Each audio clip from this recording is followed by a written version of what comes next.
Hello दोस्तों, मैं doctor रश्मि त्रिपाठी आपका अपने चैनल लव फाइटर्स एकेडमी में स्वागत करती हूँ। जैसा कि हमने जो पिछला वीडियो था आईपीसी का चैप्टर 6 हमने पूरा कंप्लीट कर दिया।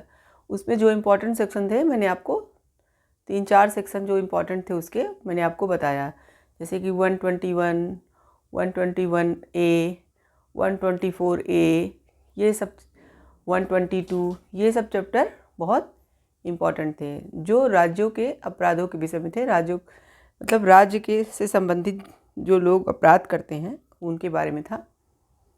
तो आज वो चैप्टर तो मेरा कंप्लीट हो गया। अब हम लोग आज अपना जो नेक्स्ट चैप्टर है चैप्टर 7, वो हमारा जो है वो सेना, नौसेना और वायुसेना से संबंधित अपराधों के विषय में है। सेना, नौसेना, वायुसेना संबंधित जो अपराध होते हैं उनके विषय में है। ये सेक्शन हमारा एग्ज़ाम के ध्येय से बिल्कुल इम्पोर्टेंट नहीं है। एग्ज़ाम में जल्दी आज तक कभी इसका क्वेश्चन पूछा ही नहीं गया है। और ये सेक्शंस जो है इसके जैसे कभी कभी अगर मान लो कभी पूछा है तो ये पूछा है किस चैप्टर में दिया है, तो ये मैं आपको बता रही हूँ। और ये कि कहाँ से कहाँ तक के सेक्शन हैं, तो चलिए मैं बताती हूँ आपको। ये चैप्टर 7 में दिया गया है और हमारा जो दिया गया है चैप्टर 7 में वो 131 से 140 तक है।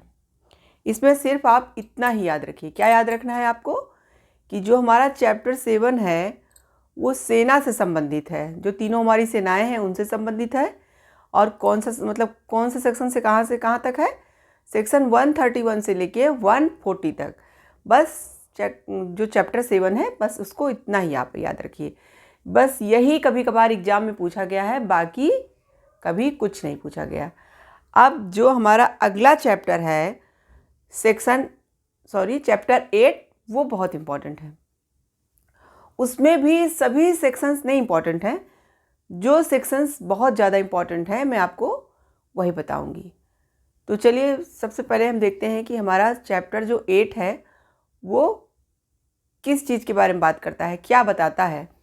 तो जो हमारा चैप्टर 8 है वो हमारा क्या बताता है कि लोक प्रशास्ति से संबंधित अपराधों के विषय में। मतलब कहने का मतलब ये है कि जो अपराध लोगों की शांति को भंग करते हों, तो उन अपराधों के विषय में बताया गया है, जो कि हमारा क्या है 141 से लेके 160 तक है। 141 से लेके 160 तक है, ये हमारा चैप्टर 8 है। तो आज हम इसके सबसे महत्वपूर्ण चैप्टर जो हमारा है चैप्टर 141 उसके विषय में चलिए हम देखते हैं कि बैरक में क्या कहा गया है। तो 141 हमारा जो है वो विरुद्ध जमाव के बारे में बात करता है। यानी विरुद्ध जमाव क्या होता है?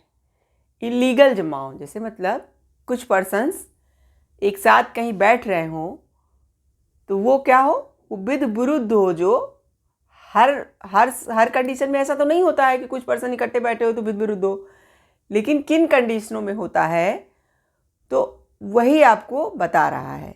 तो चलिए देखते हैं कि हमारा सेक्शन 141 क्या कह रहा है। 5 या अधिक व्यक्तियों का जमाव विरुद्ध जमाव कहा जाता है। मतलब मिनिमम 5 व्यक्ति होने चाहिए, मैक्सिमम ज़्यादा हो सकते हैं, लेकिन मिनिमम 5 बताया है इन्होंने कि मिनिमम 5 व्यक्ति हों। अगर उनका जमाव हो, एक साथ इकट्ठे हुए हों तो विरुद्ध जमाव कहा जाएगा। पर किन कंडीशनों में हम ये देखते हैं। यदि उन व्यक्तियों का सामान्य उद्देश्य था, कह रहा है कि जैसे कम से कम 5 व्यक्ति एक साथ इकट्ठे होते हैं और जमाव करते हैं और उनका एक कुछ उद्देश्य था जो कि सबका सामान्य था, मतलब कॉमन था। तो वो क्या उद्देश्य था उनका ये देखते हैं। वैसे तो 5 व्यक्ति कहीं भी बैठ के चाय पी रहे हैं, नाश्ता कर रहे हैं, कहीं खेल रहे हैं, तो ये थोड़ी ना विरुद्ध जमाव हो जाएगा।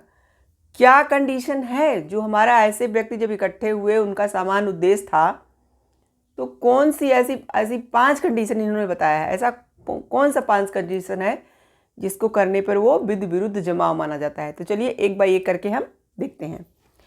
तो पहला हमारा जो है क्या कह रहा है, केंद्रीय सरकार, राज्य सरकार, संसद को, विधानमंडल, किसी लोक सेवक को जो विधि द्वारा अपनी शक्ति का प्रयोग कर रहा हो आपराधिक बल द्वारा आतंकित करना। पहला कंडीशन है जो क्या कह रहा है, जो 5 व्यक्ति वो इकट्ठे हुए हैं सामान्य उद्देश्य से, वो क्या करें, वो हमारे केंद्रीय सरकार को, हमारे राज्य सरकार को, या हमारी संसद को, या हमारे किसी विधानमंडल को, या हमारे किसी लोक सेवक को जो कि विधिपूर्ण कार्य कर रहा है, तो उन पर्सनों को क्या करें, आतंकित करें, बल प्रयोग करें और उन्हें आतंकित करें। तो ऐसा करते हैं तो हमारा विधि विरुद्ध जमाव बोला जाएगा। क्या कहने का मतलब है इनका, मतलब हमारी जो केंद्रीय सरकार है या हमारी राज्य सरकार है या हमारा कोई क्या है, संसद है, हमारा संसद है जो, या कोई विधानमंडल है, या कोई लोक सेवक है जो अपने लोक सेवा में कोई कार्य कर रहा हो, तो वो सब जो ये व्यक्ति हैं, इनके विरोध में कोई ये जो 5 पर्सन थे मिनिमम, वो आपराधिक बल का प्रयोग करके क्या करें, इनको आतंकित करें, इनको परेशान करें, इनको काम करने से रोकें, तो वहाँ ऐसे पर्सन को कहा जाएगा ये वो विधि विरुद्ध जमाव कर रहे हैं। ये हमारी पहली कंडीशन कहती है। अब दूसरी कंडीशन क्या कहती है, चलिए ये देखते हैं। किसी विधि के आदेश के निष्पादन का विरोध करना, यानी कि जैसे हमारी लॉ ने या हमारे कोर्ट ने कोई जजमेंट दिया, तो वो 5 व्यक्ति क्या कर रहे हैं, 5 कम से कम 5 व्यक्ति, ज़्यादा भी हो सकते हैं, वो सब मिलकर के क्या कर रहे हैं, इकट्ठे होके उसका विरोध कर रहे हैं।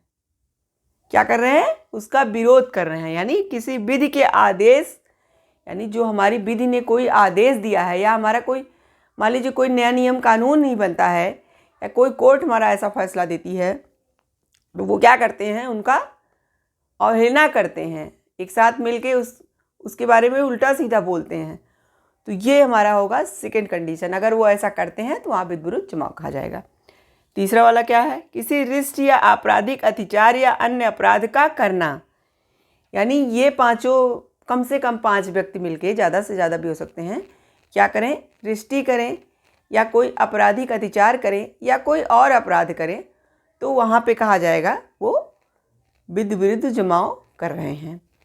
अब हम अपना देखते हैं कि हमारा चौथा कंडीशन क्या है, किसी व्यक्ति पर आपराधिक बल के द्वारा किसी संपत्ति का कब्जा लेना, किसी मार्ग के अधिकार के उपयोग से या जल के उपयोग से वंचित करना। यानी किसी व्यक्ति पर आपराधिक बल के द्वारा उसकी संपत्ति का कब्जा कर लेना। जैसे कभी कभी होता नहीं है, ये गुंडे लोग जाते हैं किसी संपत्ति पे कब्जा कर लेते हैं ज़बरदस्ती, जबकि वो किसी और की रहती है, या कोई मतलब व्यक्ति है जो मार्ग है, यानी रास्ता कोई आने जाने का है कहीं का, वो जाके क्या करते हैं, उस रास्ते को रोक दें, किसी पर्सन को आने जाने से रोक दें उस रास्ते से। या कोई जल है, जल जैसे मान लीजिए पीने का पानी, या फिर जैसे कभी कभी होता है कि कुछ नदियों का पानी लोग उपयोग करते हैं, उनको क्या करे कि रोक दे उपयोग करने से। तो ये सब जो कार्य करेंगे मिनिमम 5 व्यक्ति मिलके, तो कहा जाएगा वो आपराधिक क्या कर रहे हैं, विधि विरुद्ध जमाव कर रहे हैं। अब हमारा जो 5वां कंडीशन है वो क्या कर रहा है, आपराधिक बल द्वारा किसी व्यक्ति को गैर कानूनी काम कराना।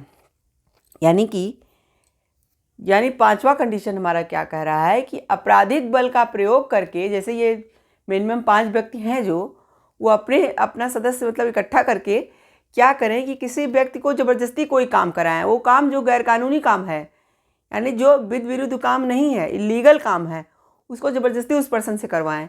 या कोई ऐसा कार्य जो उसे करने को कहा गया है, जो विधिपूर्ण कार्य है, उसके लिए उपयोगी था, उसको करना था, उस काम को उसे करने से वो रोक दें।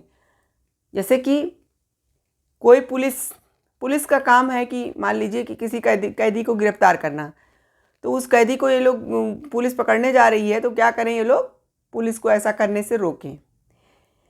तो यहाँ पे क्या होगा, पुलिस अपने किसी काम को करने जा रही थी जो विधि विरुद्ध काम, मतलब विधि के आदेश में था, वो काम विधि विरुद्ध नहीं था, उस काम को ये लोग रोक दें, या कोई ऐसा काम हो जो ज़बरदस्ती करवाया जाए जो गैर कानूनी यानी विद इलीगल वर्क हो, अगर वो ऐसा काम भी करवाते हैं ज़बरदस्ती तो भी वहाँ पे ये कहा जाएगा वो विद विरुद्ध जमाव कर रहे हैं। यानी यही 5 कंडीशन है।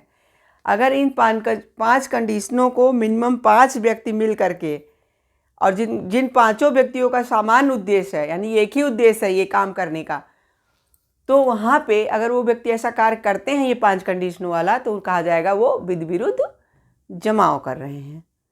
यही है हमारा विद विरुद्ध जमाव जो सेक्शन 141 बताती है हमारी। अब हम चलते हैं सेक्शन 142 की तरफ। क्या कह रहा है? विद विरुद्ध जमाव का सदस्य होना।